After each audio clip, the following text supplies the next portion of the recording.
नमस्कार, maths by DK Sharma YouTube channel पे आप लोगों का स्वागत है। देखिए यार, आज हम लोग सेट नंबर 31 करने वाले हैं और पीडीएफ के लिए आप लोग टेलीग्राम चैनल को ज्वाइन कर लीजिएगा। यार आज हम पहला सवाल पे देखिए, कहा हुआ बृहत्तम अंक x जिसके लिए संख्या 5x 7 9 3x 4 3 से विभाज्य है। कहा यार एक नंबर आपको दिया है 5x 7 9 3 x और 4 का, ये कंप्लीट नंबर जो है 3 से पूरा विभाजित है। और आप सबको पता है 3 से विभाजित होने का रूल होता है, किसी भी संख्या के अंकों का जो योग होता है, किसी भी संख्या के अंकों का योग अगर 3 से कट रहा है मीन्स वो कंप्लीट नंबर 3 से पूर्णतः विभाजित होगा। तो इस संख्या के अंकों का योग देख लीजिए यार, तो 5 और 7 12, 12 प्लस 9 21, 21 और 3 24 और 4 28 प्लस x कितना 2x। तो अंकों का योग हो गया इतना। और आपसे यही सवाल पूछा कि x के जगह क्या लें, x के जगह क्या लें ताकि ये कंप्लीट नंबर जो है 3 से विभाजित हो। तो x के जगह अगर आप 9 लेंगे तो 9 दूना 18, 9 दूना 18 प्लस 28, 18 प्लस 28 कितना हो जाएगा 8 8 16, 18 और 28, 18 और 28 है तो 8 8 16 46 ना।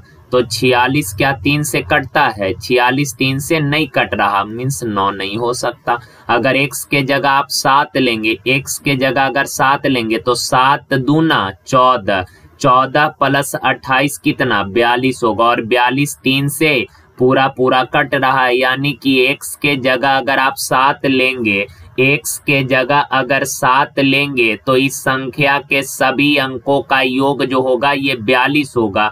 और 42 3 से एग्जैक्ट डिवाइड हो रहा है, यानी x के जगह 7। देखिए, कहा कप्तानों और सैनिकों को मिलाकर कुल 1200 व्यक्तियों का एक समूह एक यात्रा कर रहा है। कहा कप्तान है और सैनिक है, टोटल 1200 लोग हैं। कहा प्रत्येक सैनिकों के लिए एक कप्तान है, प्रत्येक सैनिक पर एक कप्तान है, तो समूह में कप्तानों की संख्या कितनी है? सबसे पहले तो आप ये बताइए, 15 सैनिक पर एक कैप्टन है, 15 सैनिक एक कप्तान है, यानी कि एक ग्रुप में कितने लोग होंगे?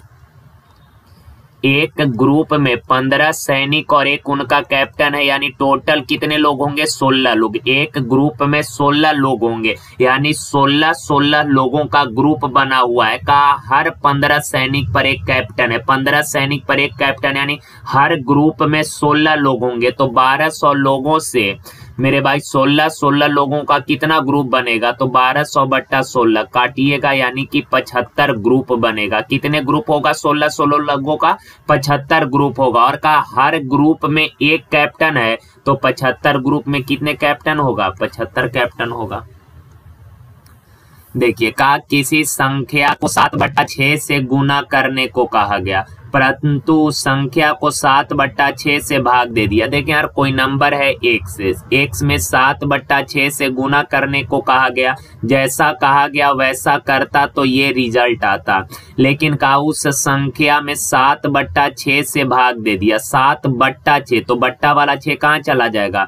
ऊपर चला जाएगा। 7/6 से भाग दे दिया, तो कहा ये जो परिणाम आएगा ये गलत परिणाम आएगा। कहा एक नंबर था जिसमें 7/6 से गुना करने को कहा गया, तो जैसा कहा गया वैसा करता तो ये सही रिजल्ट आता, सही परिणाम आता। लेकिन कहा उसने संख्या में 7/6 से भाग दे दिया, तो ये गलत परिणाम आएगा। और सवाल में कहा जिससे परिणाम वास्तविक परिणाम से, ओरिजिनल से ये कितना कम है? 39 कम है। कैलकुलेशन है, आप लोग तो कर ही लेंगे। ये है 7x/6, बट्टा वाला 6 ऊपर चला जाएगा, यानी 6x/7 बराबर 39। सॉल्व कर लीजिएगा, x का वैल्यू आ जाएगा।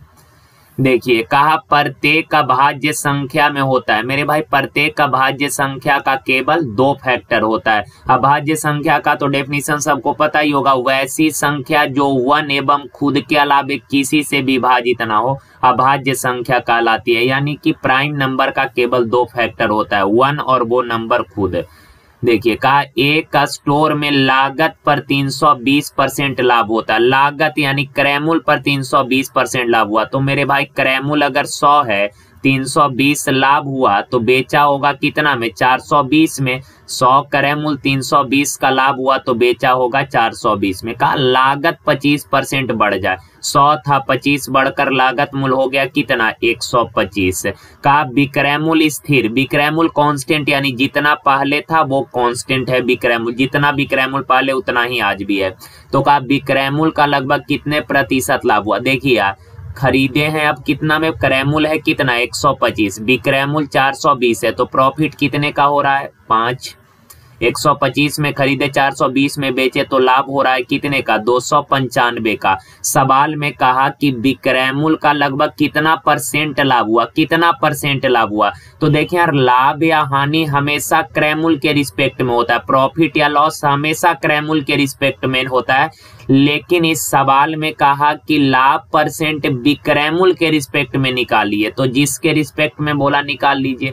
295 का लाभ हुआ, विक्रय मूल्य का बोला यानी विक्रय मूल्य बट्टा में, परसेंट तो 100 से गुना, 1 0 से 1 0, 2 से 21, 2 पचे 10, 5 पचे 25, पनमा 45, 45 2 47, 5 दूना 10, 4 14, 1475 बट्टा 21, 21 सते 140 होता है, यानी लगभग 70% हो जाएगा ऑप्शन ए।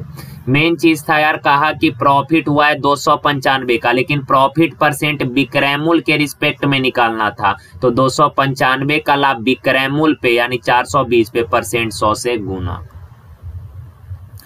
देखिए कहा 770 रुपए की धनराशि को ए बी सी में इस प्रकार विभाजित किया जाता है कि जितना धन बी और सी को मिलाकर प्राप्त हुआ उसका 2/9 भाग हिस्सा ए को मिला। का बी और सी दोनों को मिलाकर जितना मिला है का इसका 2/9 भाग हिस्सा जो है ए को प्राप्त हुआ है। बी प्लस सी दोनों को मिलाकर जितना हिस्सा मिला है उसका 2/9 भाग ए को मिला है।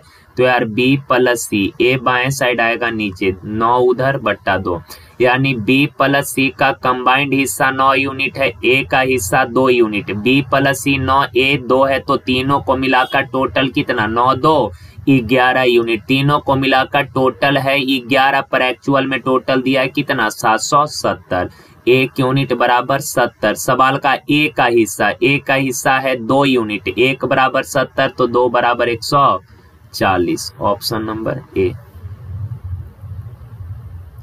देखिए का वह मूल राशि बताइए जिस पर 5% प्रति वर्ष की साधारण ब्याज दर पर। देखिए यार 5% प्रति वर्ष साधारण ब्याज दर है, यानी 1 साल में 5% ब्याज मिलेगा। रेट होता क्या है, तो रेट 1 ईयर का परसेंटेज ब्याज होता है, तो कहा एक रेट है 5% यानी 1 साल में 5% ब्याज मिलता है। का यदि उसे पर डे 1 रुपया का ब्याज, पर डे यानी 1 दिन का ब्याज 1 रुपया है, तो मेरे भाई 1 दिन का ब्याज 1 रुपया, तो 1 साल का ब्याज कितना रुपया होगा। तो आप बोलेंगे सर 1 साल में होता है 365 दिन, 1 दिन पर डे यानी 1 दिन का ब्याज 1 रुपया, तो 365 दिन का ब्याज कितना होगा 365 रुपया।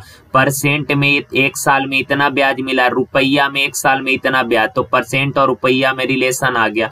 का मूल राशि बताइए यानी मूलधन बताइए, तो 100% कितना 365 बट्टा 5 गुना 100, 5 से 20 पचे 100, 2 पचे 10, 2 छक 12, 13, 2 तिया 6, 7 7300, ऑप्शन नंबर सी।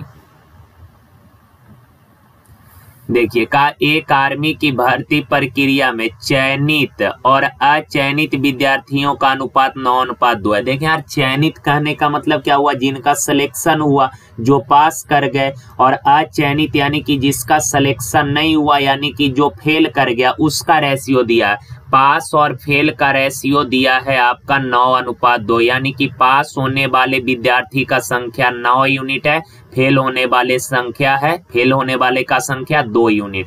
तो यार ये 9x विद्यार्थी पास हुआ है, 2x फेल हुआ है, तो आप बताएं टोटल कितना विद्यार्थी होगा। तो आप बोलेंगे सर 11x टोटल होगा। ये पहला स्टेटमेंट से हम लोग जो निकाल सकते थे पता कर गए।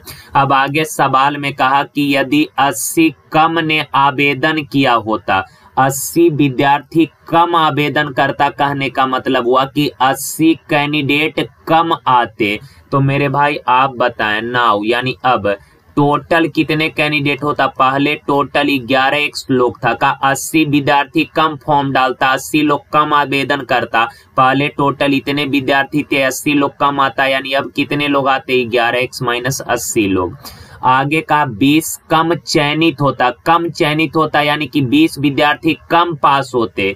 तो आप बताएं अब पास होने वाला का संख्या कितना, पहले पास हो रहा था 9x, 20 विद्यार्थी कम पास होता यानी कि 9x माइनस 20 विद्यार्थी आज पास होता। तो अब बताइए फेल कितना हो रहा है। तो मेरे भाई आपको पता है सर, टोटल जितने विद्यार्थी हैं उनमें से पास होने वाले का संख्या घटा दीजिएगा, टोटल में से अगर पास का संख्या घटा दीजिएगा तो शेष फेल बचेगा। तो 11x में से 9x घटाइएगा, कितना बचेगा 2x। माइनस 80 में से माइनस 20 घटाइए, माइनस 80 में से माइनस 20 घटाइएगा तो minus 80, minus into minus plus 20, तो 80 20 कितना माइनस का 60 ना, तो ये आ गया फेल।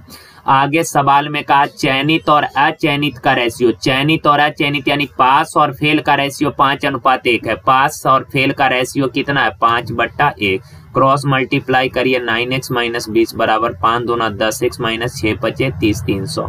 9x इधर आके घटेगा x, माइनस 30 इधर आके प्लस होगा तो माइनस 300 इधर आके प्लस 300, तो माइनस 20 प्लस 300 कितना 280। x का वैल्यू 280 है। सवाल कहा बताएं कि कितने अभ्यर्थियों ने प्रक्रिया के लिए आवेदन किया था, यानी टोटल कितने कैंडिडेट थे। तो 11x, 11 गुना x का वैल्यू 280।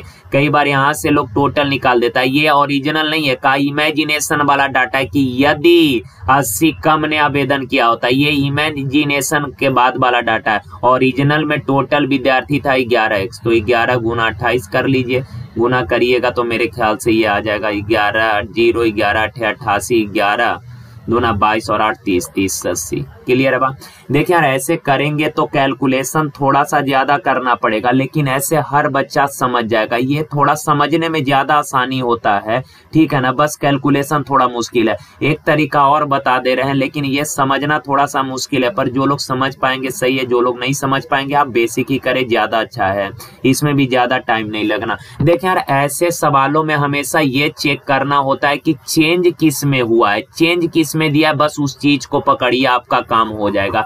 किस किस में चेंज दिया है, तो सवाल में कहा यदि 80 कम ने आवेदन किया होता, कहा टोटल जितने विद्यार्थी पहले थे, कहा उनमें से 80 कम विद्यार्थी आता, 80 विद्यार्थी कम फॉर्म डालता और उसमें से 20 विद्यार्थी कम पास होते। 80 विद्यार्थी कम आता, 20 विद्यार्थी कम पास होता, यानी कि टोटल और पास में चेंज हुआ है, टोटल और पास में चेंज हुआ है, तो टोटल और पास का रेशियो लिख लें।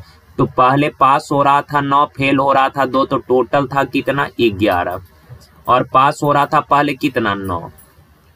आगे आखिरी में कहा चयनित और अचयनित, यानी पास और फेल 5 1, पास हो रहा है 5, फेल हो रहा है, पास हो रहा है 5, फेल हो रहा है 1, तो टोटल है अब कितना 6, उनमें से पास हो रहा है कितना 5। अब देखें यार टोटल कितना कम होता 80, कितने कम पास होते 20। अब करना कुछ नहीं है, सिंपल देखें यहाँ 11 5 55, 11 5 55, 6 नमा 54, ये है 55, 11 5 55, 6 नमा 54, 11 5 55, 6 नमा 54, 55 और 54 का डिफरेंस क्या यूनिट का 1 यूनिट का।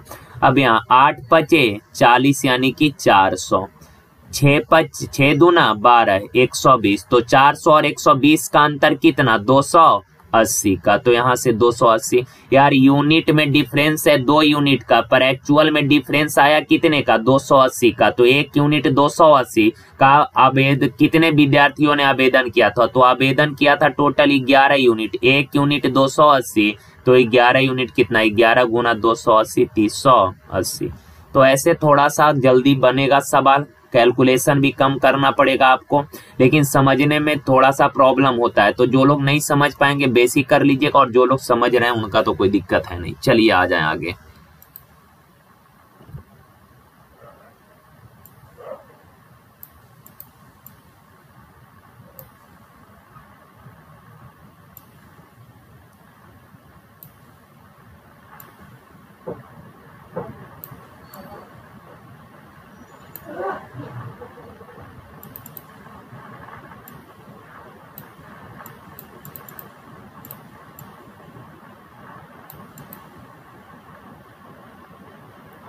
देखिए कहा दो नल एक टंकी को क्रमशः 5 तथा 6 घंटे में भर सकता है। दो नल है, सपोज ए पूरा टंकी को 5 घंटे में भर देगा और बी जो है ये पूरा टंकी को 6 घंटे में भर देगा। कहा एक निकासी नल 1 घंटे में 24 गैलन पानी खाली कर सकता है। देखिए यार दो नल था भरने वाला, कहा उस टैंक में एक और निकासी नल भी लगा है। कहा निकासी नल 1 घंटे में 24 गैलन पानी खाली करता है, यानी कि 1 घंटा में 24 गैलन पानी बाहर निकाल देता है खाली करने वाला नल। कहा एक साथ तीनों नल खाली टंकी को 10 घंटे में भर सकता है। अंकी लिख दिया, ये टंकी होना चाहिए। कहा एक साथ तीनों नल टंकी को 10 घंटे में भर सकता है। सुनिए ए अकेले अगर चलेगा तो पूरा टैंक 5 घंटे में भर देगा, बी अकेले चले तो पूरा टैंक 6 घंटे में भर देगा।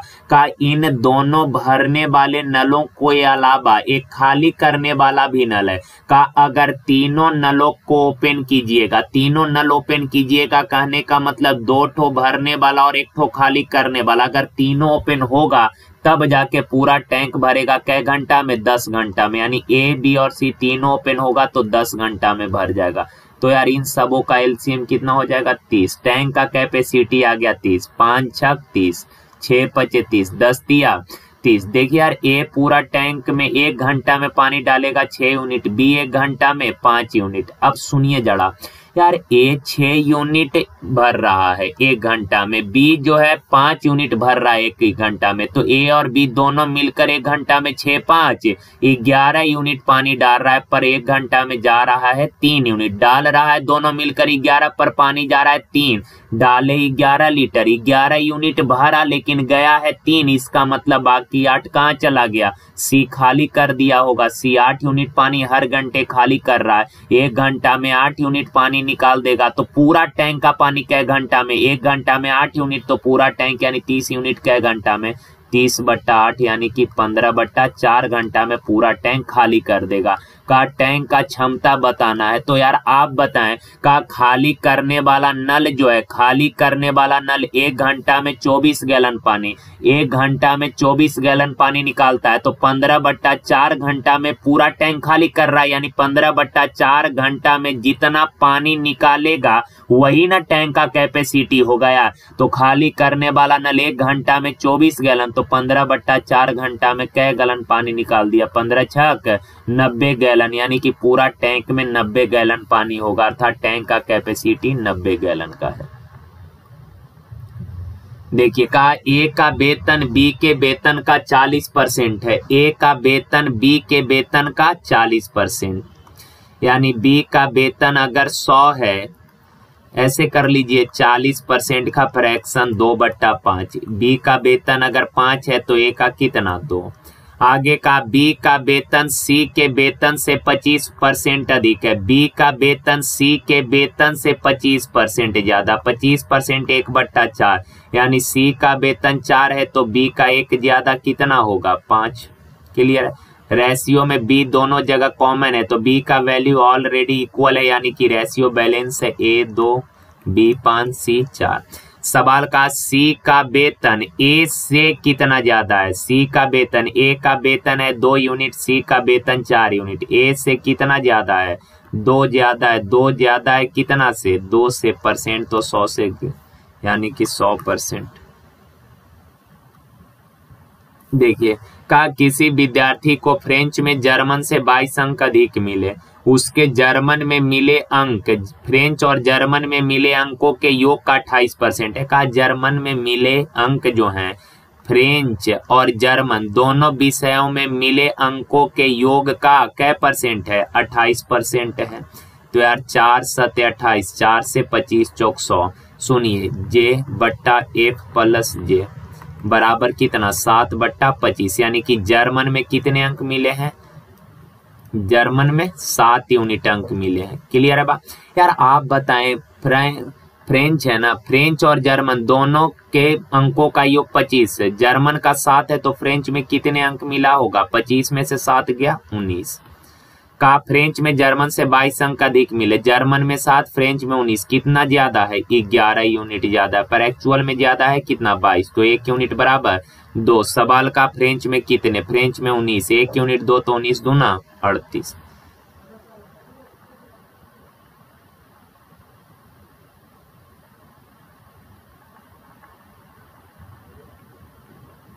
यार 19 होगा। अरे क्या उल्लू है बना रहे हैं यार, यहाँ 7 जाएगा तो यार क्या यार वक्त 18 होगा ना यार, ये अब 11 होगा। 11 22 तो 1 यूनिट का वैल्यू कितना, 2 तो 18 यूनिट का वैल्यू, 18 दूना 36। चलिए आगे देखिए, कहा एक परीक्षा में 50 छात्रों का औसत अंक 65 है। बाद में पाया गया कि एक छात्र का अंक गलती से 38 के जगह 83 लिख गया। यार एक्चुअल में 38 नंबर मिलना था, पर मिल गया क्या नंबर, 83 नंबर। तो 83 मिलना था 38, कितना नंबर ज्यादा मिल गया, 5, 45 नंबर ज्यादा मिल गया। 50 छात्र के अंकों में 45 का वृद्धि, तो एवरेज में कितना, योग को एवरेज में लाएंगे तो नंबर ऑफ कैंडिडेट से डिवाइड कर दीजिए।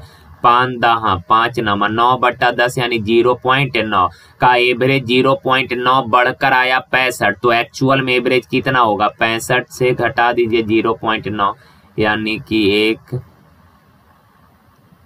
64.1, ऑप्शन नंबर डी।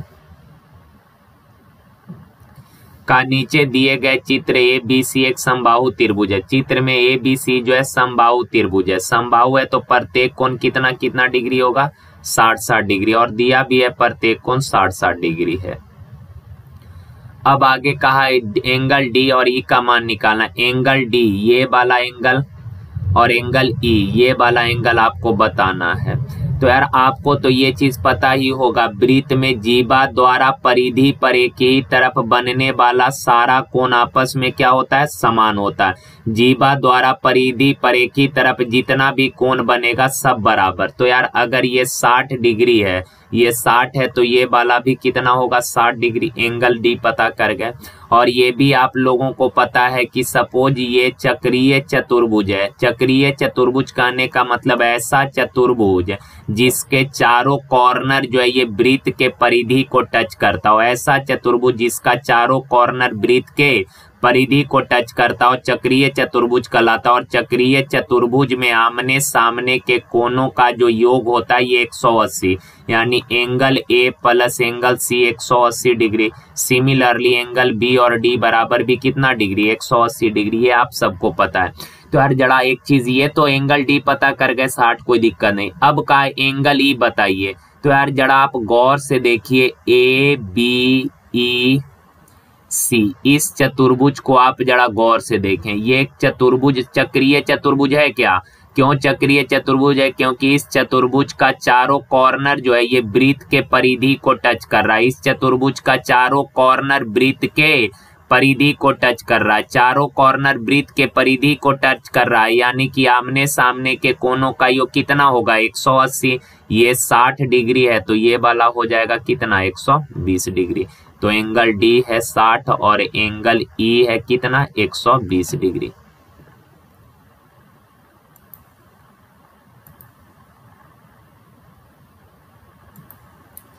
देखिए, का निम्न कथनों पर विचार कीजिए और सही विकल्प का चयन करें। पहला स्टेटमेंट है, जब दो सीधी रेखाएं, दो स्ट्रेट लाइन एक दूसरे को प्रतिच्छेद करती है तो विपरीत कोण अनुपूरक होते हैं। अनुपूरक कोई समपूरक कहते हैं, आप सबको पता ही होगा। अनुपूरक यानी समपूरक, अनुपूरक समपूरक। समपूरक क्या होता है, जब दो कोणों का ये 180 है, तो सबको पता है। आ जाए कंडीशन पे, गौर से पढ़िए। का जब दो सीधी रेखाएं एक दूसरे को, देखें यार, दो स्ट्रेट लाइन का एक दूसरे को प्रतिच्छेद करती है तो विपरीत कोण यानी आमने सामने का कोण अनुपूरक होता है। मेरे भाई, दो लाइन एक दूसरे को अगर प्रतिच्छेद करेगी तो आमने सामने का कोण जो होता है ये शीर्षाभिमुख कोण कहलाता है। जब दो लाइन एक दूसरे को प्रतिच्छेद करे तो आमने सामने का कोण अनुपूरक नहीं, दोनों आमने सामने का कोण क्या कहलाएगा, शीर्षाभिमुख कोण कहलाता है। तो फर्स्ट कंडीशन जो है गलत है। सेकंड में कहा, एक रेखाखंड को किसी भी वांछित लंबाई तक बनाया जा सकता है। यार एक रेखाखंड है, ये क्या है, रेखाखंड है, तो रेखाखंड का लंबाई निश्चित होता है, लेकिन आप इसको चाहें तो इनफाइनाइट तक बढ़ा सकते हैं। ये रेखा हो जाएगा, दोनों तरफ इनफाइनाइट तक आप बढ़ा सकते हैं, यानी कि सेकंड कंडीशन जो है ये सही है। तो क्या हो जाएगा, पहला फर्स्ट स्टेटमेंट गलत और सेकंड स्टेटमेंट सही। देखिए, कहा एक बिक्री के विज्ञापन में 10% और 20% की दो क्रमिक छूट प्रदर्शित की गई है। का नगद भुगतान पर 5% की अतिरिक्त छूट दी जाती है। तो नगद भुगतान करके खरीदार खरीदारी करने पर मिलने वाली कुल छूट ज्ञात करें। तो देखें यार, कहा कि कुछ नहीं, कुल छूट ज्ञात करें। यहाँ पे कहा देखें यार, 10% और 20% का दो क्रमिक छूट मिल रहा है। और आप सबको पता होगा जैसे X% और Y%, X% और Y% के दो लगातार छूट के समतुल्य एकमात्र छूट बराबर क्या होगा? तो X plus Y minus X गुना Y बट्टा 100। X और Y% का दो क्रमागत छूट के समतुल्य एकमात्र छूट क्या होगा? तो X plus Y minus X गुना Y बट्टा 100। तो सवाल में कहा बिक्री के विज्ञापन में 10% और 20% का दो क्रमिक छूट प्रदर्शित की गई है। तो मेरे भाई 10% और 20% के दो लगातार छूट के समतुल्य एकमात्र छूट क्या होगा? X plus Y minus X गुना Y बट्टा 100। 2 0 से 2 0, 10 और 20, 30 में से 2 गया कितना? 28%, पहला कंडीशन। अब आगे कहा कि यदि नगद भुगतान कीजिएगा तो 5% का और छूट मिलेगा। देखें यार, कहा कि 28% तो आपको डिस्काउंट मिलेगा, कहा 10% और 20% का दो क्रमागत छूट मिलेगा। तो आपने निकाल लिया कि सर 10 और 20 का दो कंटिन्यू छूट मिलेगा, तो दो लगातार छूट के समतुल्य एकमात्र छूट हो गया क्या परसेंट? 28%। तो आपको डिस्काउंट मिलना ही है। अब दुकानदार ने बोला कि भैया अगर आप कैश पेमेंट करिएगा, कैश पेमेंट अगर कीजिएगा यानी नगद अगर भुगतान करिएगा तो आपको 5% का डिस्काउंट, 28% तो मिलेगा ही, लेकिन अगर कैश पेमेंट करेंगे तो आपको 5% का डिस्काउंट और मिलेगा। तो सवाल में कहा कि बताइए इस प्रकार कुल छूट कितना हो गया? तो 28% पहले से मिल ही रहा था, 5% इस पर और डिस्काउंट मिलेगा। तो 28% एवं 5% का पुनः दो क्रमागत छूट मिलेगा। तो दो क्रमागत छूट के समतुल्य एकमात्र छूट क्या होगा? तो X plus Y minus X गुना Y बट्टा 100। 28 और 5 33, माइनस कर लीजिएगा, कैलकुलेशन पन्नी 40, 5 दूना 10, 10 4 14, बट्टा वाला 100 हटाइएगा, डेसिमल 2 अंकों से पहले 6 32 यानी 31.6%। Option number C. देखिए कहा 4 पद परस्पर एक अनुपात में है। परस्पर, ये चारों टर्म एक अनुपात में कहने का मतलब समानुपात। समानुपात क्या होता है? A अनुपात B समानुपात C अनुपात D। समानुपात में टोटल 4 टर्म होते हैं, ये पहला पद, ये दूसरा पद, ये तीसरा पद और ये चौथा पद। तो कहा यार 4 पद जो है एक अनुपात, एक समान अनुपात यानी कि बराबर अनुपात है, समान अनुपात है, एक अनुपात है, सबका मीनिंग समानुपात प्रोपोर्शन ही होता है। का प्रथम द्वितीय और चतुर्थ दिया है। प्रथम है 4, द्वितीय है 22, चतुर्थ है 33। थर्ड निकालना है तो मान लेते हैं थर्ड प्रोपोर्शन है 1 से। तो समानुपात ऐसे ही होता है ना, क्रम से। अब यार समानुपात का केस है तो इनर का मल्टीप्लाई एक्सट्रीम के मल्टीप्लाई के बराबर होता है। बस कर लीजिएगा सॉल्व। 2 से या फिर 11 दूना 22, 11 तिया 33, 2 दूना 4, तो 3 दूना 6, x का वैल्यू 6। देखिए का √54 प्लस √150 बराबर a है, तो √96 प्लस √216 का वैल्यू। अच्छा यार 94 क्या होता है? 54 है तो 9 छक 54, तो 9 का वर्गमूल 3 और √6 प्लस 150 25 गुना 6, 25 छक 150, तो 25 का वर्गमूल 5 और √6, तो 5 और 3 8 √6 बराबर a। क्लियर है बात? ये तो चीज समझ पा रहे हैं। 8 √6 बराबर a। अब यहाँ आ जाए 96 क्या होगा? 16 छक, तो 16 का वर्गमूल 4 √6 प्लस 216 क्या होता है? 36 छक, 36 का वर्गमूल 6 √6, 6 या 4 10 √6 हो गया। तो यार यहाँ पे देखें तो 8 √6 का वैल्यू पता है, 10 √6 का वैल्यू निकालना है। तो यहाँ √6 तो जो दोनों जगह कॉमन है, तो √6 बराबर क्या हो जाएगा? a बट्टा 8। तो यहाँ से देख लें यार 10 गुना √6 का वैल्यू है कितना? a बट्टा 8। कैंसिल उनसिल कर लीजिएगा तो आएगा 1.25a। देखिए कहा अजय और विजय किसी काम को 70 और 60 दिन में करेगा। अजय जो है काम को 60 दिन में और विजय काम को, अजय 70 दिन है ना यार, और विजय 60 दिन। 70 और 60 का एलसीएम 420। 7 छक 6 सत्ते। सवाल कहा कि वे एक साथ काम करना शुरू किए, कुछ समय बाद अजय काम छोड़कर चला गया।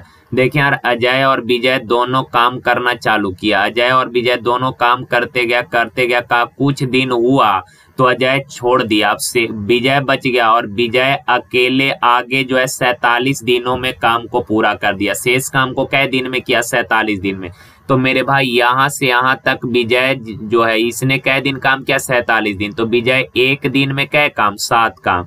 एक दिन में 7 काम, तो 47 दिन में 7 49, 7 चौक 28, 4 32, यानी कि 329 काम अजय जो है अकेले आखिरी के 47 दिन में किया। विजय आखिरी के 47 दिन में 329 काम किया। तो आप बताएं यार, शुरू में कितना काम दोनों ने मिलकर किया होगा? आखिरी के 47 दिन में अजय विजय अकेले 329 काम किया है, तो शुरू के दिनों में दोनों मिलकर क्या काम किया होगा? तो 420 माइनस 329 1 9, 91 काम दोनों मिलकर किया होगा। अजय एक दिन में 6 काम, विजय एक दिन में 7, दोनों मिलकर एक दिन में 13 काम। तो 91 काम कै दिन में? 7 दिन में। और यही पूछा अजय ने काम कब छोड़ दिया था? तो 7 दिन बाद भाग गया। देखिए का एक वर्ग के चारों किनारों पर इस प्रकार 4 समान वृत्त बनाए गए हैं कि प्रत्येक वृत्त 2 अन्य वृत्तों को स्पर्श करता है। प्रत्येक वृत्त 2 अन्य वृत्तों को स्पर्श करता है। देखिए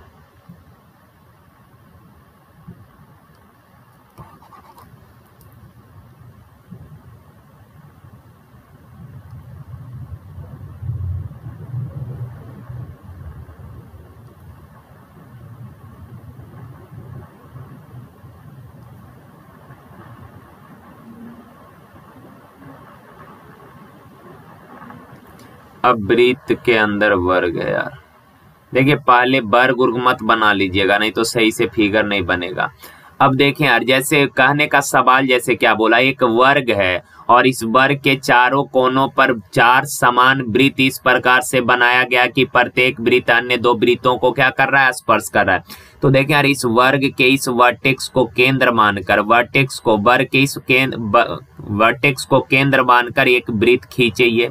इस वर्टेक्स को केंद्र मानकर दूसरा वृत्त खींचिए। इस वर्टेक्स को केंद्र मानकर तीसरा वृत्त है और ये इस वर्टेक्स को केंद्र मानकर चौथा वृत्त खींचे हैं ये। अब आगे कहा क्या कि वर्ग के मध्य की ओर वृत्तों के परिमाप के बाहर का एरिया। यार कहा वर्ग के अंदर जो ये वृत्त है ना, तो इन वृत्तों के परिमाप के परिमाप के बाहर का एरिया, वृत्तों के परिमाप के बाहर का एरिया ले समझ जाइएगा। ऐसा का ये जो वृत्त है इस परिमाप को कहने का मतलब कंप्लीट बाउंड्री, इसके बाहर का एरिया कहने का मतलब ये छायांकित भाग का एरिया आपसे पूछा है। परिमाप के बाहर यानी कि ये छायांकित भाग का एरिया कैसे निकालिएगा? तो पूरे वृत्त के एरिया में से इन चारों खंडों के एरिया को जोड़कर घटा दीजिएगा तो शेष छायांकित भाग का एरिया बचेगा। वृत्त का भुजा, वर्ग का भुजा है 28, वर्ग का भुजा अगर 28 है तो वर्ग का एरिया क्या होगा? भुजा स्क्वायर होगा। माइनस त्रिज्य खंड का एरिया क्या होगा? तो देखें यार, ये जो सेक्टर है ये सेक्टर केंद्र पर 90 डिग्री एंगल द्वारा कवर्ड है। ये सेक्टर केंद्र पर 90 डिग्री का कोण बना रहा है। तो सेक्टर का एरिया क्या होता है? थीटा बट्टा 360 गुना पाई आर स्क्वायर। सबको पता है सेक्टर का एरिया थीटा बट्टा 360 गुना पाई आर स्क्वायर। तो पाई का वैल्यू है 22/7 आर। सुनिए यार सुनिए, वर्ग का ये जो भुजा है ये 28 है, पूरा 28 है। तो आप बताएं ये रेडियस कितना हो जाएगा? 14 हो जाएगा। तो पाई आर स्क्वायर यानी कि 14 का स्क्वायर। एक सेक्टर का एरिया है इतना, एक सेक्टर का एरिया इतना, और ऐसे ऐसे सेक्टर हैं क्या गो? 4 गो। एक सेक्टर का एरिया इतना, 4 गो का कितना? 4 से गुना। अब बस इसको सॉल्व कर लेना है, बीच में छायांकित भाग का एरिया निकल के आ जाएगा। चलिए देखिए,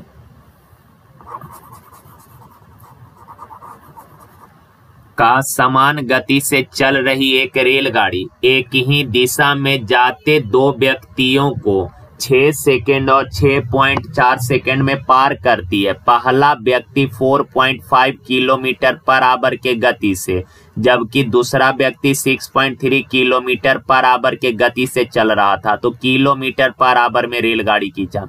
देखें यार, यहाँ पे डबल क्रॉसिंग का घटना घटा है का, दोनों आदमी रेलगाड़ी के दिशा में ही जा रहा है। देखिए यार, रेलगाड़ी का चाल है सपोज भी किलोमीटर पर आवर। क्लियर है बात? रेलगाड़ी इधर जा रही है का, आदमी भी इधर ही जा रहा है। पहला आदमी कितना के चाल से? 4.5 किलोमीटर पर आवर के चाल से जा रहा है, सेम डायरेक्शन में। और आगे कहा क्या कि दूसरा रेलगाड़ी का चाल तो 20 किलोमीटर पर आवर है, दूसरा आदमी रेलगाड़ी के दिशा में 6.3 किलोमीटर पर आवर के चाल से जा रहा है।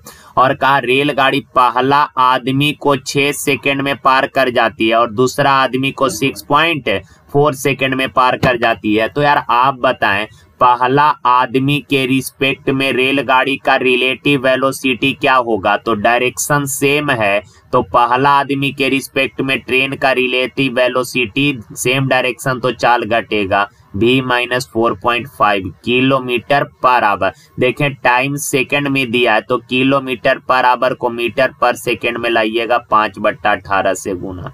देखिए यार, पहला आदमी के रिस्पेक्ट में ट्रेन का रिलेटिव वेलोसिटी आ गया इतना का, ट्रेन इतना के चाल से चलकर पहला आदमी को 6 सेकंड में पार कर गई, यानी 6 सेकंड में तय की गई दूरी क्या होगा? तो दूरी बराबर चाल गुना समय। क्लियर है? दूसरा आदमी के रिस्पेक्ट में ट्रेन का रिलेटिव वेलोसिटी क्या होगा? डायरेक्शन सेम है तो चाल घटेगा। ध्यान रखिएगा, टाइम का यूनिट सेकंड में है, तो किलोमीटर पर आवर को मीटर पर सेकंड में लाइएगा, 5/18 से गुना, यानी इतना मीटर पर सेकंड के चाल से चलकर दूसरे आदमी को कै सेकंड में पार कर गई? तो 6.4 सेकंड में। तो 6.4 सेकंड में तय की गई दूरी कितना? तो चाल गुना समय। और ये दोनों दूरी है अतः आपस में बराबर हो जाएगा। तो इसको सॉल्व करिएगा, भी का वैल्यू आ जाएगा। क्लियर है बात? चलिए आगे देखिए यार, का 100 रुपए पर एक वर्ष के लिए ऐसी योजना में निवेश किया गया जिसमें 10% के दर से वार्षिक साधारण ब्याज मिलता है। का एक और 100 रुपए का निवेश एक वर्ष की ऐसी योजना में किया गया जिसमें क्या मिलता है? आप लोग को क्वेश्चन तो सही से दिख जाएगा, टेलीग्राम पे जाके डाउनलोड कर लीजिए। कहाँ गया यार, क्वेश्चन आ ही नहीं रहा। हाँ, 10% के वार्षिक ब्याज मिलता है, 10% की दर से वार्षिक ब्याज मिलता है, लेकिन ब्याज अर्धवार्षिक चक्रवृद्धि होता तो दूसरी योजना के तहत प्राप्त होने वाला ब्याज पहली योजना से कितना अधिक होता है? अच्छा सवाल ऐसा है क्या? देखिए यार, सवाल कहा क्या कि 100 रुपए की एक धनराशि ऐसी योजना में निवेश किया गया जहां 10% के दर से साधारण ब्याज मिला। तो मेरे भाई 10% के दर से 100 रुपया पर एक साल का ब्याज क्या परसेंट? 10% यानी कि 10 रुपया, ये साधारण ब्याज मिला एक साल में। और यही 100 रुपए पर 10% के दर से का एक साल का चक्रवृद्धि ब्याज कितना होगा, जबकि ब्याज अर्धवार्षिक है? तो आप बताएं यार, ब्याज अगर 6 माही है तो बताएं रेट 10% है और एक साल है, टाइम एक साल है, तो 6 माही के केस में रेट आधा यानी कि रेट हो जाएगा 5% और टाइम हो जाएगा 2 गुना यानी कि 2 साल। तो मेरे भाई 5% के दर से 5% के दर से 2 साल का चक्रवृद्धि ब्याज क्या होगा? तो 2 साल के केस में ये भी formula a + b + a × b/100, तो 5 × 5 = 10 + 25/100 यानी कि 10.25% चक्रवृद्धि ब्याज मिलेगा। परसेंट से 2 जीरो कैंसिल यानी कि 10.25, ये कंपाउंडेड है। देखिए यार, 100 रुपए पर एक साल का साधारण ब्याज 10% है यानी कि 10 रुपए का साधारण ब्याज मिला। वही 100 रुपए पर 10% के दर से एक साल का चक्रवृद्धि ब्याज बोला, लेकिन ब्याज अर्धवार्षिक है, तो अर्धवार्षिक को अगर वार्षिक के रूप में लाइएगा तो रेट आधा टाइम 2 गुना हो जाएगा, यानी 5% के दर से 2 साल का चक्रवृद्धि ब्याज कितना? 10.25, और इनका डिफरेंस कितना है? 0.25 का, और यही आपसे पूछा था।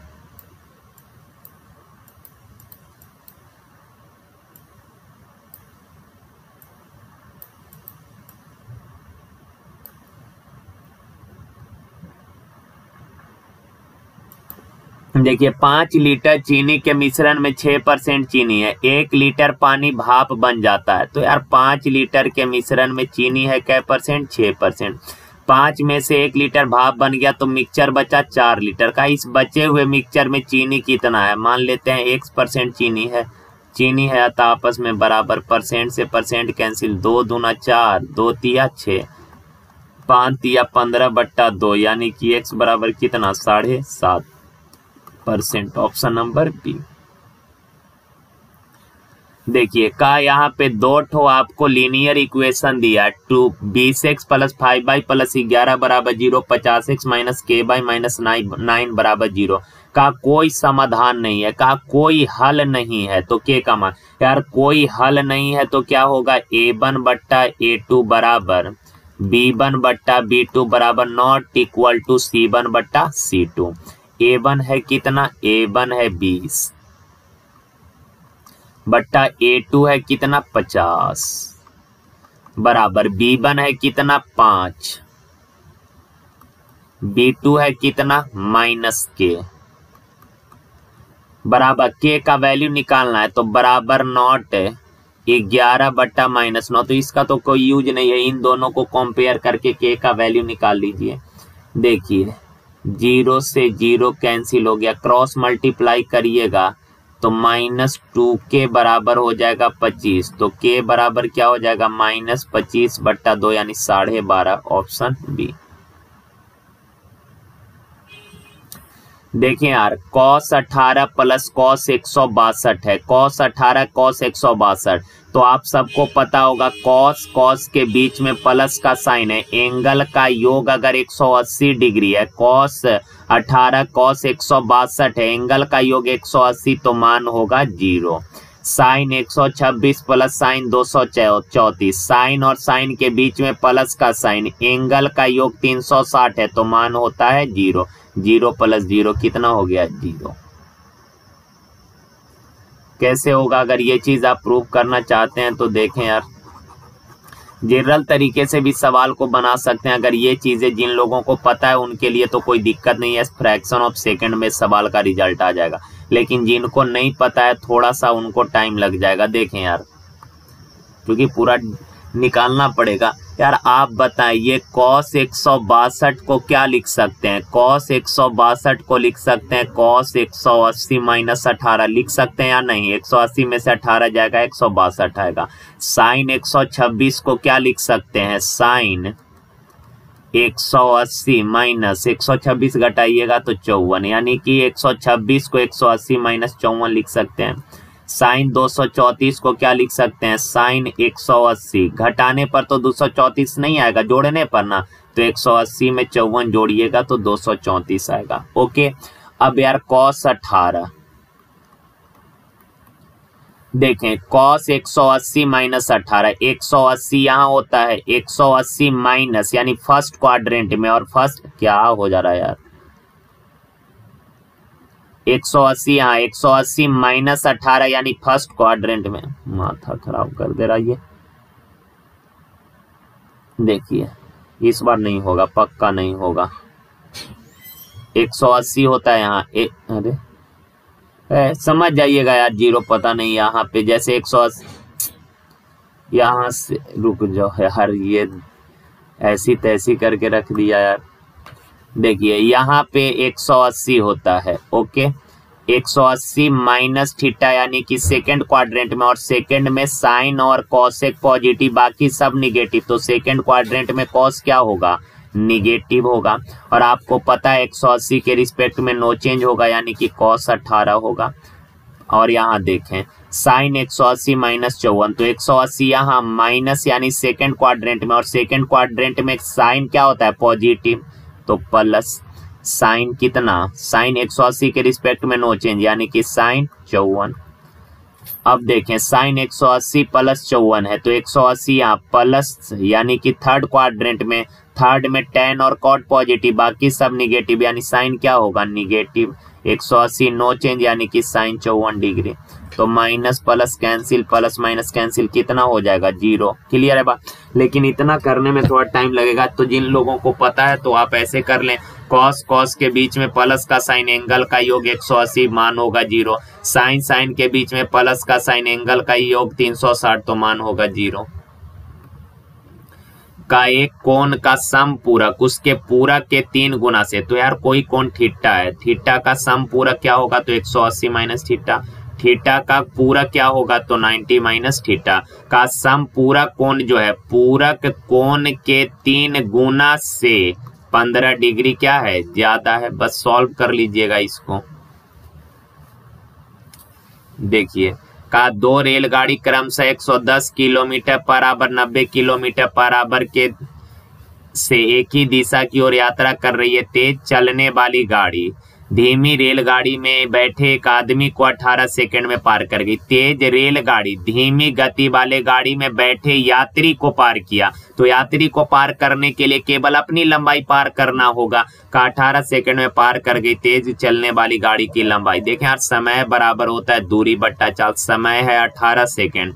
तेज गति वाला गाड़ी ने धीमी गति वाले गाड़ी में बैठे यात्री को पार किया। यात्री को पार करने के लिए केवल अपनी लंबाई ना, तो फर्स्ट तेज चलने वाली ट्रेन का लंबाई मान लेते हैं x, बट्टा में सेम डायरेक्शन है कि अपोजिट डायरेक्शन है, सेम डायरेक्शन है तो चाल घटेगा। 110 में से 90 गया कितना, 20 किलोमीटर पर आवर को मीटर पर सेकंड में 5/18 से गुना। 18 से 18 कैंसिल, तो x बराबर 20 बचे 100। Option number C. का 5 साल पहले रोहित क्या हो, ये तो हो ही जाएगा यार आप लोगों से। 28 देखिए, का 25 अंकों की एक परीक्षा में, एक परीक्षा था जिसमें 25 अंक प्राप्त करने थे। सॉरी यार, देख लीजिए कुछ लोगों से नहीं होगा। का 5 साल पहले रोहित की आयु रोहन की आयु की 2/3 है। रोहित है